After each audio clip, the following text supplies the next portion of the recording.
Let me turn to you, Triple P. Bob Bianchi, asking you the question. First of all, I'm a little perplexed, and here's why. This is charged as a murder case. Now, let's just break this down for those at home. Murder, not necessarily, it's a second-degree murder case, right? No element of premeditation is necessary, but certainly it goes to the issue of intentional killing or knowing you're killing someone. Why isn't this manslaughter, which is the heat of passion case? We learn about this in law school, right? Heat of passion is you did what? And then you kill someone. And the distinction here is a big one, because second-degree murder, she's in jail for life. Heat of passion, 4 to 12 years. Right, so that's a great question, Joey. So the murder charge by the prosecutor is going to charge the highest charge that they believe is provable ethically, and that is that she formed an intent for however small a period of time it is. It doesn't have to be over a long period of time. Right. There was an argument. She was upset. You got motive all over the case. She's given 4 different stories. She reacts and she kills him, and the prosecutor's arguing this was an intentional thing. Now, down the road at trial, in reality, what will happen is the lawyers will ask the judge to charge passion provocation. Absolutely. What does that mean? It basically means that that element of intent is going to be lowered because you have to meet certain things. It has to be a reasonable provocation. She, in fact, had to be provocated, and she had no opportunity to cool off, essentially, are the elements. And ultimately, a jury is going to come to a conclusion, is this the kind of thing that I think is objectively reasonable under these circumstances? Was she, in fact, in passion? And if they say that, it reduces the second-degree murder to a manslaughter charge, which a much lesser sentence. Yeah, you know what? Very well explained, Bob. But here's my problem. My problem always with prosecutors, you were one,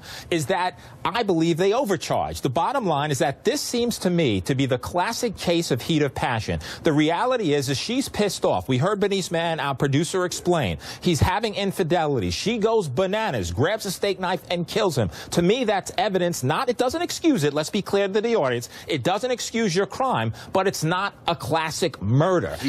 Go ahead. I'm sorry. No. Triple J, we're debating it. We're Justice debating Joey it. Jackson. I never want to interrupt the man. But here's the reason, as a prosecutor, I would not charge it. Because she had the opportunity to cool off. This argument is going on from a bar where they're drinking, and I understand it. There's a context here. All the way to the house. There was multiple opportunities that she could have regained her composure. Or get more pissed off. Yeah, it could be, but you know here where she's going to lose, because no juror in my mind is going to say that it is reasonable when you are agitated and you are angry, even over something like this about who's going to get invited to a wedding. It's not reasonable to plunge a knife into your fiancé. And I want to be clear. I agree with you on that. There's nothing reasonable about killing someone over their infidelities. Nothing. But the reality is the classic textbook example. I'm sorry for being redundant, audience, but I feel very strongly about this. Prosecutors should charge what the case is. And if the case is that I'm passionate, I didn't mean to kill you, but I'm passionate, I'm upset, I'm just so annoyed, I kill you, then that's manslaughter, 4 to 12 years. It's not murder with your life in jail. That's how I feel about it. One last counterpoint, Triple J. Here we go. That's true, what you're saying. So long as the jury finds that it was an objectively reasonable provocation, and that's on that prong, that's where she's going to lose, because it's not reasonable to do that under circumstances. If you find your wife or your husband in bed out of nowhere and you got a gun and you just react and shoot, that's a passion problem is, to jurors, no murder's reasonable. Bobby Chacon, let me go to you on the issues of the investigation.